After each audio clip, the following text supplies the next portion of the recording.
오늘 말씀 로마서 7장 말씀입니다. 로마서 7장 말씀, 성도의 감사란 말씀 제목 가지고 함께 은혜 받으셨으면 좋겠습니다. 6장 말씀, 지난주 말씀 여러분 기억하실 겁니다. 우리는 더 이상 죄의 종이 아니라 의의 종이지 않느냐. 종이 무엇이냐? 주인이 얘기하는 대로 따라가는 것이, 따라 행하는 것이 종 아니냐. 더 이상 우리가 어디에 거하면 안 된다. 죄 가운데 죄의 종처럼 살면 안 된다. 우리는 거룩함을 이루기 위해서 이제 의의 종으로서 열매를 맺으며 살아가는 것이 우리 그리스도인이요 성도입니다. 이렇게 얘기한 것이 6장까지의 말씀이었습니다. 이 말씀과 계속 연결되어집니다. 그렇게 살아가려 애쓰고 그렇게 살아가는 사람들에게, 그런 성도들에게 있는 고민이 있거든요. 이 고민을 바울이 다뤄줘요. 7장 말씀 보면 그 말씀대로 의의 종처럼 살아가려고 하는 성도들, 그러면서 날마다 그 죄와 싸우는 성도들 가운데 그 마음 가운데 생기는 고민들, 이 부분을 다뤄주면서 이 안에서 설명해 주는 것이 7장 말씀입니다. 결론적으로는 그것이 우리에게 무엇이다? 고통이 아니라 그것이 감사의 이유가 된다. 성도의 그래서 감사라는 말씀 제목 가지고 오늘 7장 말씀 같이 보셨으면 좋겠습니다. 1절 말씀 보겠습니다. 형제들아, 내가 법 아는 자들에게 말한다 이거죠. 이 편지는 결국 성도들에게 쓴 것이고, 법에 대해서 아는 사람들이라면 유대인 그리스도인들이라고 생각하시면 좋을 것 같습니다. 자, 율법을 아는 자들에게 말한다 이겁니다. 너희는 그 율법, 그 법이 사람이 살 동안에만 그를 주관하는 줄 알지 못하느냐. 이렇게 얘기를 던지면서 구체적인 예를 들어서 설명하는 것이 2절 3절 말씀입니다. 보겠습니다. 남편 있는 여인이 만약에 유부녀가 그 남편 생전에는 법으로요 그에게 매인 바 되었지 않느냐. 그렇죠? 만일 그 남편이 뭐하면요, 죽으면요, 사별하게 되면 남편의 법에서 벗어나느니라. 이제는 자유자가 되지 않느냐. 더 이상 유부녀가 되지 않지 않느냐. 이렇게 하나님의 말씀에 기록되지 않느냐 이겁니다. 자, 3절 말씀이요. 그러므로 만일 그 남편 생전에, 남편이 죽지 않았는데도요, 다른 남자에게 가면 뭐가 된다는 겁니까? 간통이 되는 거죠. 그래서 음녀라고 하지 않았느냐 이겁니다. 그러나 만일 뭐하면요, 남편이 죽으면 그 법에서 뭐하게 된답니까? 자유롭게 된답니다. 다른 남자에게 갈지라도, 재혼하더라도 그것이 더 이상 간통죄가 되지 않다, 음녀가 되지 않는다, 이 말씀을 얘기해 주는 겁니다. 그러니까 여기에서 얘기하고자 하는 게 뭐겠습니까? 그거를요 4절 말씀에서 얘기를 합니다. 보십시오. 그러므로 내 형제들아, 너희도 그리스도의 몸으로 말미암아 무엇에 대하여 죽임을 당하였다고 합니다? 율법에 대하여. 그렇죠? 남편이 죽었다는 겁니다. 예전 남편이 뭐였는데? 율법이었는데 예수 그리스도 오심으로 그 남편이 죽었다 이겁니다. 그러니까 2, 3절의 말씀을 가지고 4절 말씀을 설명하려고 하는 겁니다. 그러니까 서로 결혼하고 있었을 때 아내가 다른 남자 만나면 그게 간통죄지 않느냐. 그러나 남편이 죽고 난 다음에 다른 남자 만나는 것이 무슨 죄냐. 이처럼 율법도 예수 그리스도가 오심으로 그것을 지켜야 될 의무, 그것을 죽었다고 표현하는 겁니다. 그러면서 한번 계속 보겠습니다. 자, 그러므로 내 형제들아, 너희도 그리스도의 몸으로 말미암아 율법에 대하여 죽임을 당하였다. 이제는 남편이 없다. 이는 다르니 곧 죽은 자 가운데서 살아나신 이에게 뭐해서 우리가 시집 가서 장가 들어서 이렇게 보시면 될 것 같습니다. 새로운 남편을 누구로 맞이했다는 겁니까? 율법이 아니라 예수 그리스도, 은혜를 맞이하지 않았느냐 이렇게 설명하는 겁니다. 우리가 하나님을 위하여 그래서 결론적으로 무엇을 맺어야 되지 않겠느냐? 열매를 맺어야 되지. 여러분 이 말씀 보면요, 앞에 6장에서는 주인과 종, 5장에서 보면 왕과 백성, 이 말씀 보면 부부 사이로 비교를 하고 있죠. 결국 우리 남편이 바뀌었다는 겁니다. 남편이 죽었다는 겁니다. 율법이 죽었다. 이제 새로운 남편이 생겼다는 겁니다. 그게 누구라는 겁니까? 예수 그리스도, 그 은혜라는 겁니다. 그랬으니까 그 안에서 뭘 많이 맺어야 된답니까? 자식을 많이 낳는다. 이런 식으로 생각하면 되겠습니다. 그래서 6장 말씀에서 말한 것처럼 의의 열매를 맺어야 된다. 이런 식으로 이 말씀을 보시면 될 것 같습니다. 그러니까 바울이 얘기하는 것은 뭐냐면, 지금 율법은 이미 예전 것이다, 지나갔다. 우리가 거기서 뭐 하면 안 된다. 더 이상 얽매여 있으면 안 된다. 자꾸 얽매이게 하는 사람들이 있잖아요. 로마 교회 안에 율법을 가지고 자꾸 얽매이게 하는 사람들이 있어요. 이 율법을 지켜야지만이 우리가 결국 나중에 천국 갈 수 있다라고 얘기하는 사람들이 있으니까 그애들에 대해서 이렇게 설명할, 율법은 이미 예수 그리스도 오심으로 말미암아 죽었다 이겁니다. 이젠 새로운 사람이 생겼다. 예수 그리스도의 은혜가 생겼다. 그 안에서 우리가 뭘 맺어야 된다? 의의 열매를 맺어야 되지 않겠느냐가 이 말씀에서 얘기하고자 하는 본질입니다. 자꾸 뭐 하려고 하니까요? 율법으로 얽어내려고 하니까, 지키라고 얘기하니까 그것이 아니라고 설명하는 겁니다. 그러면서 5절 말씀 보겠습니다. 우리가 육신에 뭐 있을 때는 예전에 구원받지 못했을 때는, 이렇게 보셔야지 맞습니다. 우리가 육신에 있을 때, 우리가 구원받지 못했을 때는, 예전에 있었을 때는 율법으로 말미암는 죄의 정욕이 우리 주 체중에 역사하여 우리로 사망을 위하여 뭘 맺게 했습니까? 그렇죠. 이 죄의 열매를 맺게 하였지만 6절입니다. 이제는입니다. 이제는 어느 시점입니까? 예수 그리스도를 남편으로 맞이한 시점, 이제 그리스도가 된 시점, 성도가 된 시점, 이제는 우리가 얽매였던 것에 대하여 뭐 했다? 죽었다. 이미 끝났다. 이제 더 이상 그것을 지켜야 될 의무가 없다. 이 얘기를 이렇게 하는 겁니다. 왜요? 자꾸만 지켜야지 의롭게 된다고 얘기하니까, 율법을 강조하니까 거기에서 이제 끝났다. 율법에서 뭐 했으니? 완전히 벗어나게 됐다. 그래서 재혼하지 않았느냐 이겁니다. 이러므로 우리가 영의 무엇으로요?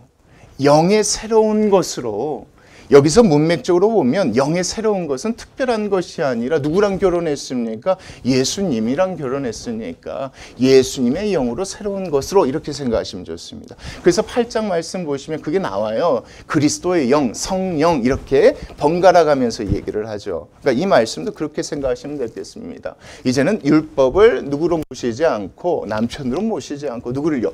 그리스도의 영, 이것을 새 것으로 우리가 모시며 섬기면서 뭘 맺어야 되지 않겠느냐? 자식들 낳아야 되지 않겠느냐? 의의 열매를 맺어야 되지 않겠느냐? 그런 얘기를 하는 겁니다. 자, 그러면서 그 다음 말씀이 중요한 것입니다. 자, 율법 조문에 묵은 것으로 더 이상 하지 말아야 된다. 어디에 갇혀 있으면 안 된다. 구약이 나와 있는 이거 하라, 이거 하지 말라, 이런 것에 더 이상 갇혀 있으면 안 된다. 이것 가지고 우리가 의롭게 되어진 것도 아니고, 여기에서 우리가 뭐 해야 된다? 자유함을 입어야 된다라고 얘기하는 것입니다. 그러니까 이 말씀이 6장 말씀, 5장 말씀과 연결해서 보면 똑같죠. 자꾸 뭐에 대해서 얘기하는 것입니까? 율법은 뭐 이상도 뭐 이하도 아니다. 하나님이 주신 건 맞아요. 그렇죠? 신령한 것이에요. 그러나 이것은 우리를 구원시킬 수 없다는 거잖아요. 근데 자꾸 이런 얘기를 들으면 누가 불편할까요? 유대인들이 참 불편한 거예요. 지금 이 말씀처럼 6절까지 말씀을 했었을 때 그들이 따질 수가 있단 말이에요. 뭘로 따질 수 있어? 야, 그 율법 사람이 만든 거냐? 아니지 않느냐? 누가 주신 거다? 하나님이 모세에게 준 거 아니야? 이스라엘 백성 시내산 앞에서 준 것 아니냐? 그 신령한 것을 네가 네 마음대로 폐하는 것이 맞느냐? 이런 불평과 불만이 생길 수 있겠죠. 그래서요, 7절부터 바울이 그걸 설명해줘요. 그런 뜻과 그런 의미가 아니다라고 설명해 주는 게 7절 말씀 보겠습니다. 그런즉 우리가 무슨 말을 하리요? 율법이 죄냐? 내 얘기는 그런 얘기가 아니다. 율법이 죄라는 것도 아니다. 그럴 수 없다. 율법으로 말미암지 않고는 내가 죄를 뭐 하지 못했다? 알지 못했을 것이다. 곧 율법이 탐내지 말라 하지 아니하였더라면 내가 탐심을 알지 못하였을 것이다. 내가 율법을 더 이상 섬기지 말라고 하는 이유는 그것이 잘못됐고 그것이 죄라고 이런 얘기를 하는 것이 아니다. 이런 얘기입니다.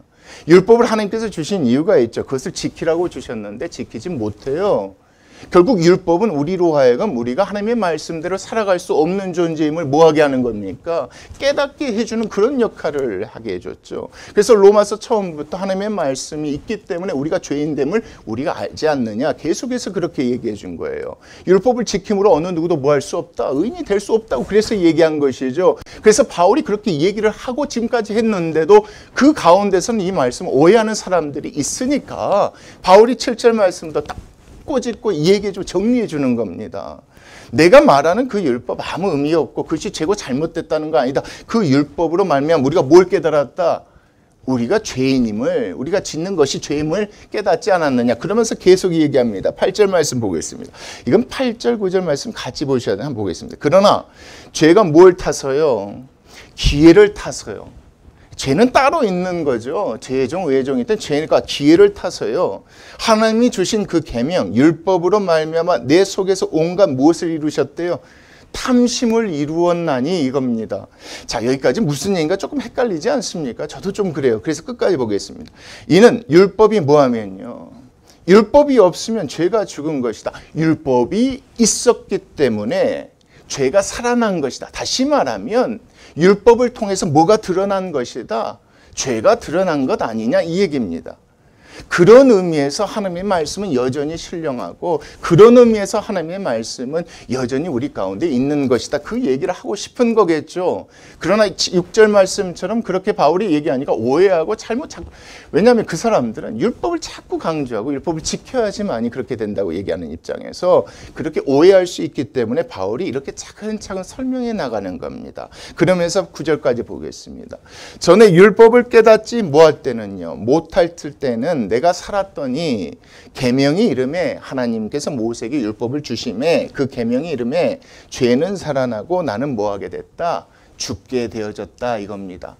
그렇다고 해서 뭐가 누구를 죽인 건 아닙니까? 율법이 사람을 죽인 건 아니죠. 율법이 있기 때문에 죄가 드러난 것뿐이지 그 율법이 사람을 사망에 이르게 한 건 아니란 말이에요. 누구 잘못입니까? 죄의 잘못은 죄의 잘못이지 율법 자체가 그렇게 하지 않았다라고 설명하는 겁니다. 자꾸만 그렇게 오해하고 그렇게 들으니까 바울 입장에서는 그렇지 않다. 그런 의미가 아니다라고 설명하면서 10절 말씀 보겠습니다. 자, 생명에 이르게 할 무엇이요? 사실은 그 계명이 내게 대하여 도리어 무엇을요? 죄를 깨닫게 했기 때문에 사망에 이르게 하는 것이 된 것이다 라고 설명을 하는 겁니다. 그러면서요 11절 죄가 기회를 타서 계명으로 말미암아 나를 속이고 그것으로 나를 결국은 뭐했다? 죽인 것은 결국 무엇이 아니라 율법이 아니라 하나님의 계명이 아니라 죄임을 너희들이 분명히 하고자 한다. 너희들에게 분명히 얘기하고자 한다. 이로 보건대 11절 같이 보겠습니다. 시작. 율법은요 거룩하됩니다. 계명도 거룩하고 의로우며 선하답니다. 그러니까 지금 내가 얘기하는 것은 다른 것이 아니라 율법 자체는 선한데 율법으로 말미암아 우리가 죄를 깨닫게 되어져서 사망에 이른 것이니까 이 책임은 누구께 있다? 율법이 아니라 죄에게 있다. 그 얘기를 지금 계속 얘기하는 거예요. 왜요? 자꾸만 그들 입장에서는 바울의 이 말들이 율법 폐기론자식으로 들리거든요. 율법은 없다, 없어졌다, 지키지 않아둔다, 믿음으로 은혜로 구원받는다. 자꾸 이러니까 하나님의 말씀을 폐기하는 거 아니야? 하나님 주신 신령한 것을 왜 지 마음대로 없애? 이런 불평과 불만이 생길 수 있지 않겠습니까? 그런 그들에게 바울이 이렇게 설명해 주는 겁니다. 사실 예수님도 그렇게 얘기하셨었죠. 율법을 내가 폐하러 온 것이 아니라 온전케 하려 오셨다. 예, 이렇게 온전케 어떻게 온전케 하시는지가 로마서 뒷부분에 나옵니다. 그래서 이 말씀 안에서는 그렇게 오해하는 유대인 그리스도인들에게 이 말씀을 통해서 설명해 주는 것이죠. 그래서 죄가 우리를 사망에 이르게 했는데 그 죄를 드러낸 것은 무엇이다? 율법이다 라고 얘기를 해줍니다. 그러면서 보겠습니다. 13절이요. 그런즉 선한 것이 내게 무엇이 되었느냐? 사망이 되었느냐? 아니죠. 그럴 수 없죠. 지금까지 제가 설명한 겁니다. 오직 죄가 죄로 드러나기 위하여 선한 그것으로 말미암아 나를 죽게 만들었다 이겁니다. 죄가 사망에 이르렀고 그걸 드러내는 역할을 누가 했다? 계명이 했고 율법이 했지 않느냐. 이는 계명으로 말미암아 결국 죄로 침이 죄되게 하려 함이라.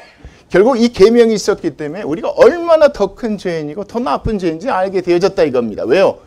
여러분 계명이 있기 전에도 죄가 있었습니까? 없었습니까? 있었죠. 근데 이만큼밖에 없었다면 계명이 있는 이유는 엄청나게 많이 생겼으니까 이 말씀 보면 그런 얘기인 겁니다. 그러면서요 한번 보겠습니다. 14절이요. 우리가 율법은 뭐한 줄 압니까? 신령한 줄 안다는 겁니다. 알죠? 나는 육신에 속하여 그런데 뭐에 팔렸답니까? 죄 아래에 팔렸대요. 죄의 종이 됐대요. 여러분 이 말씀 중요한 건 뭐냐면요. 구원받기 전에 이런 분들에게 하는 얘기가 아니죠. 이 말씀 누구에게 하는 겁니까? 구원받은 성도들에게 하는 얘기입니다. 앞에서 그런 얘기를 했어요. 이제는 의의 열매를 맺어라. 남편 되신 그리스도 영 그분과 합하여서 하나님이 원하신 열매를 맺어라. 그러면서 오해하는 그들에게 율법에 대해서 다시 한번 설명을 해줬단 말이에요. 그 다음에 14절 15절 말씀 이렇게 있는 거란 말이죠. 이게 과연 무슨 뜻일까? 팔렸다는 것이 무슨 뜻일까? 여전히 그럼 우리가 뭘 하는 얘기입니까, 여러분? 이게 참 이 말씀에서 중요한 거예요. 우리는요, 의인이 됐어요. 예수 그리스도 믿는 믿음으로 의인이 됐지만 여전히 우리의 상태가 이렇다는 겁니다. 그 얘기를 그 다음 말씀 보시면 그렇게 얘기합니다. 보십시오. 내가 행하는 것을 내가 알지 못하노니. 자, 중요합니다. 곧 내가 원하는 것은 뭐 하지 않습니까? 행하지 않냐입니다. 의의 열매를 맺으려고 막 예를 쓰고 노력을 하는데 도리어 뭘 맺는답니까? 미워하는 것을 행하는 거 보면 여전히 나는 의인이지만 누구에게 팔려있는 상태에 있다. 이렇게 여러분 보셔야 됩니다. 여전히 나는 죄 가운데 죄에 팔려있는 상태로 있는 것 같다. 내 마음이 하나님의 말씀이 무엇인지 깨닫고 그렇게 노력하고 애쓰는데 결국 내 마음에서 원하지 않는 것을 내가 하고 있는 거 보니까 나는 여전히 누구의 종처럼 살아가고 있는 것 같다. 예, 여러분 이게 중요합니다. 죄의 종처럼 내가 살아가고 있는 것 같다. 그것을 15절 말씀에서 이렇게 얘기한 거 아닙니까? 그러면서 16절 만일 내가 뭐하지? 원하지 아니하는 것을 행하면 내가 이로써 율법이 뭐한 것을요? 또 선한 것을 신하게 되는 거 아니냐. 결국 우리는 지금 뭐한다? 율법의 선한 것을 지키지 못하고 있는 그런 삶을 살아가는 그런 존재이지 않느냐. 그러면서요 17절이요. 이제는 그것을 행하는 자가 자 중요합니다. 누구랍니까? 내가 아니래요. 내가 아니래요. 내 속에 거하는 무엇이래요? 여전히 우리가 누구의 종이라는 겁니까? 죄의 종이라는. 여전히 앞에 내용 보면 주인 바꾸랬잖아요. 의의 종으로서 열매를 맺고 살아가라고 했는데 실질적으로 우리의 삶을 보니까 여전히 죄의 종처럼 살아가고 있다는 얘기예요. 이건 모든 그리스도인들의 가장 기본적인 고민이죠. 예수 그리스도 믿고 구원받은 사람들은 하나님의 말씀대로 다 살아가고 싶어 하잖아요. 노력해요. 그런데 여전히 누구 아래 있어요? 죄의 종처럼 살아가고 있는 이 모습을요 바울이 얘기를 해주고 있다는 사실이 중요해요. 내 마음은 원하는데 그렇게 살아가지 못하는 이런 모습. 그러니까 6장 말씀을 읽어보면 그렇게 꼭 살아가야 한다고 들었는데 7장 말씀 보면 또 그렇게 살아가지 못하는 그리스도인들의 모습을 바울이 지금 대변해주고 얘기해준다고 여러분 생각지 않습니다. 저는 그렇게 보입니다. 그러면서 보셔야지 맞습니다. 17절 그래서요. 자, 거하는 죄가 우리로 하여금 그렇게 한다. 18절 같이 읽겠습니다. 시작. 내 속 곧 내 육신에 지금 내가 살아있는 내 육신에 선한 것이 거하지 아니하는 줄 아노니 이겁니다. 내가 구원받았지만 의인이 되었지만 하나님의 자녀가 되었지만 그리스도 영 예수 그리스도를 나의 남편으로 받아들였지만 자 원함은 내게 뭐하나 있으나 그렇게 살고 싶으나 선을 행하는 것은 없도다. 여러분 이 순간 이 상황에 딱 닥치면 누구나 뭐합니까? 낙담하고 절망합니다. 여러분 이게 참 중요합니다. 하나님의 말씀대로 이제 그래 예전 건 지나가서 이제 멋지게 한번 살아가야 이 세상에 더러운 것들 다 멀리해야겠다. 나쁜 것들 다 끊어버려야겠다. 이런 마음 먹고 한단 말이에요.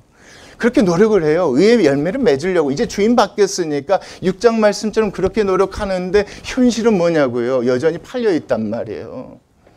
현실은 여전히 팔려있어요. 나는 안 하고 싶은데 자꾸만 나쁜 것들을 하고 싶고 예전의 습관을 버릴 수 없는 것이요. 그것을 지금 바울이 얘기해주고 있지 않느냐 이겁니다. 우리가 유린이 되었지만 여전히 막 율법이란 말씀에 비춰봐라. 우린 여전히 뭐하고 있다? 원치 아니하는 그렇죠? 그것을 행하지 않고 있지 않느냐. 우리 선을 행해야 되는데 도리어 뭘 행하고 있다? 원하지 아니하는 것을 행하고 있지 않느냐. 그러면서 19절 보십시오. 내가 원하는 바 무엇은 행하지 아니하고요. 선 하나님의 뜻 하나님이 원하시는 것은 행하지 아니하고 도리어 원하지 아니하는 바 악을 행한 얼마나 괴롭겠습니까, 여러분? 괴로운데 뭐하라고 한지 아십니까? 뒤에 말씀 그 대답을 해요. 괴로워요. 괴로운 게 맞는데 바울은 다른 얘기를 해줘요. 그걸 한번 보시겠습니다. 계속 보겠습니다. 20절 만일 내가 원하지 아니하는 그것을 하면 이를 행하는 자는 내가 아니요 내 속에 거하는 무엇이다? 여러분 물론 알아요. 말씀 뒤에 보면 사탄이라는 것도 등장하고 사탄이 우리를 꼬셔서 우리로 하여금 죄짓게 해요. 그러나 중요한 건 여기 그 얘기가 나오지 않고 있어요.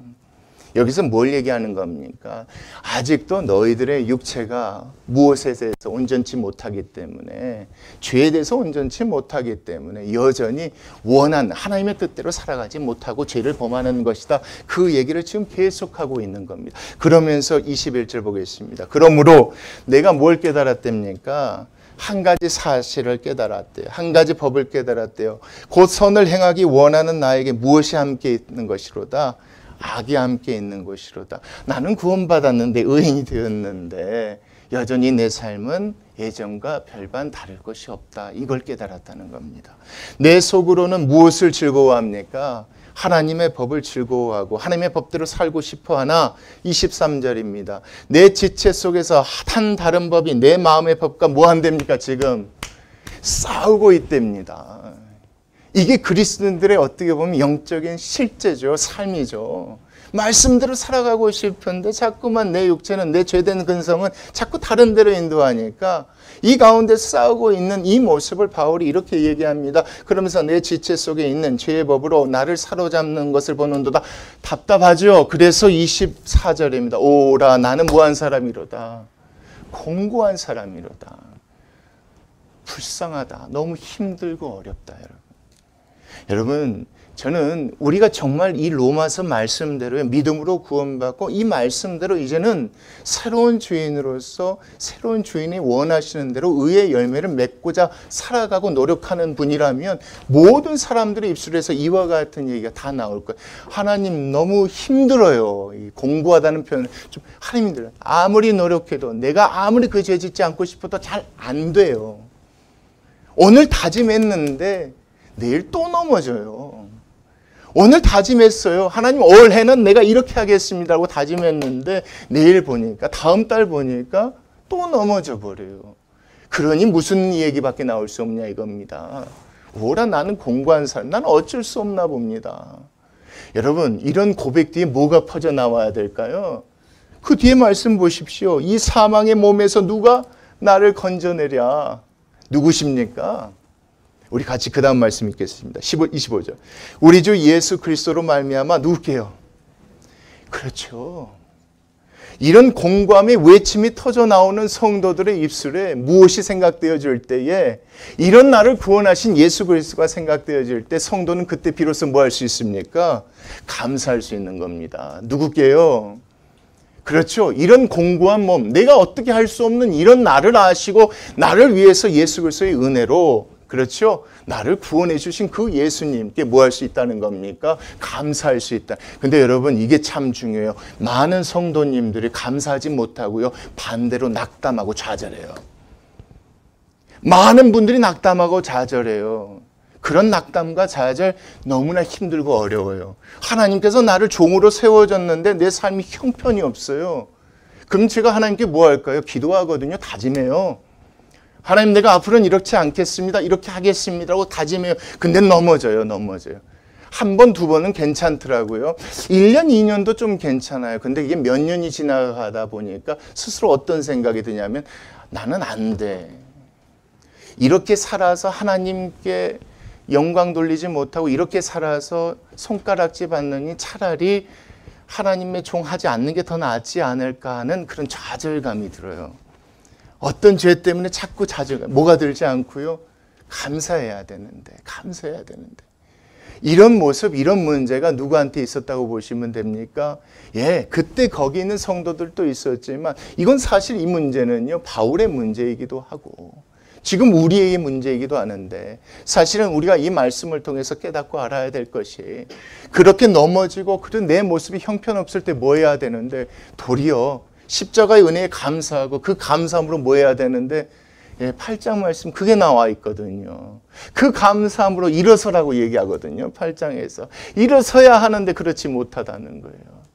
그러니까 저는요, 오늘 이 말씀을 통해서 이걸 생각하셨으면 좋겠습니다. 율법은 뭐합니까? 선하죠. 우리에게 죄된 것을 분별하라고 주셨죠.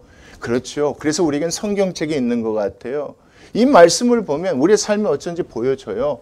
그럼 어떻게 살아가야 될지도 알게 되잖아요. 노력하시게요. 노력하다 보면 안 될 때가 너무 많잖아요. 그때 낙담하고 좌절하고 포기하려고 하지 말고 도리어 뭐 하시자고요? 감사하자고요. 여러분, 그게 우리를 온전케 한다고 8장의 내용이 나와 있어요. 이 기가 막힌 일. 무섭게 두렵게가 아니에요, 여러분. 하나님의 이 은혜가 우리로 하여금 다시 일어날 수 있는 힘을 주세요. 제가 왜 다시 일어나서 다시 도전했겠냐 이겁니다. 이 십자가, 그런 나를, 이런 생각이 어느 순간 들어요. 그런 나를 자꾸 눈물 흘리면서 다시 일어서는 거예요. 아, 그렇지. 하나님이 나를 이런 줄 알면서도 나를 그랬다면 내가 뭐건데 내 스스로 이런 상황과는 이런 마음을 품어 이런 것이 나로 하여금 나되게 한 건, 이것을 하나님께서 이 말씀을 통해서 다시 한번 저희들에게 깨닫게 해주시는 것 같습니다. 지난주 말씀 저희들에게 주신 거, 올 한 해 거룩을 위해서 힘쓰라고 했었죠. 넘어질 때마다 감사하며 그 감사함으로 이겨내 나아가는 저희들 됐으면 좋겠습니다. 기도하시겠습니다.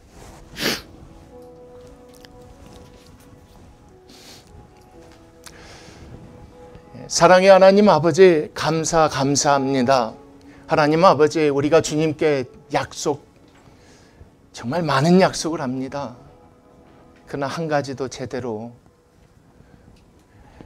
10가지를 약속하면 9가지를 못 지키면서 그래도 약속하는 저희들, 하나님, 그런 저희들 아시면서도 구원해 주신 그 은혜, 그래서 우리가 하나님 앞에 좌절이 생기고 낙담하게 될지라도 그때마다 그 은혜 붙잡고 일어설 줄 아는 저희들 되어질 수 있도록 은혜 허락하여 주시옵소서. 하나님, 올 한 해 우리에게 거룩하라고, 우리 각자가 하나님 앞에 올바로 서 있으라고 말씀하셨습니다. 하나님, 중간중간 넘어질 때마다 오늘 7장 말씀 기억하게 하시고, 죄송한 가운데 감사의 눈물 흘리게 하시고, 미안한 가운데 도와달라, 하나님 아버지 감사하다, 이렇게 주님께 눈물 흘리며 가는 저희들 되어지게 주여 도와주시옵소서. 오늘 하나님 아버지, 어렵고 힘든 가운데서도 또 이렇게 물질로 주님께 헌금하시는 모든 성도님들의 그 예물을 기뻐 받아 주시옵시고, 이 예물이 쓰이는 곳곳에 하나님의 영광과 하나님의 뜻이 깊이 드러날 수 있도록 도와주시옵소서. 지금은 우리 주 예수 그리스도의 은혜와 하나님 아버지의 놀라우신 사랑과 성령님의 감화감동 교통하심이 이 자리에서 예배하고 돌아가시는 우리 귀하신 성도님들 그 삶 가운데 함께 있기를 살아계신 예수 그리스도의 이름으로 축원하여 사옵나이다. 아멘.